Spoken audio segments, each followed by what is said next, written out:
জাহান্নাম বছরে 2টা নিঃশ্বাস ছাড়ে। কয়টা নিঃশ্বাস? একটা নিঃশ্বাস গ্রীষ্মকালে যখন প্রচন্ড দাবদাহ চলে, ওইটা হচ্ছে জাহান্নামের নিঃশ্বাসের ফসল। ওই প্রভাবে পৃথিবীতে এরকম দাবদাহ চলে। এই সায়েন্স বিশ্বাস করবে? করবে না। ওর বিশ্বাসের আমার যায় আসে না। আল্লাহ পাক বলেছেন সত্য, রাসূল বলেছেন সত্য।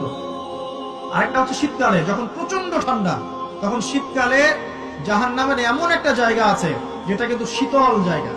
জাহান্নামের পুরো জায়গাটাই কিন্তু আগুন নয়, এমনও জায়গা আছে যেটা কি খুব শীতল। ওই শীতল অংশ শ্বাস ছাড়লে এই যে পৃথিবীতে এই শীতের একটা প্রভাব চলে আসে, প্রচন্ড ঠান্ডা শৈত্যপ্রবাহ চলে আসে।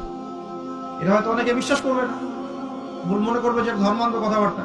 হাদিসে আছে নবী সাল্লাল্লাহু আলাইহি ওয়াসাল্লাম বলেছেন, কে সত্যবাদী?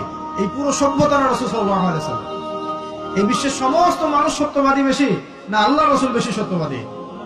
বাস, আর কোনো দরকার আছে কথা?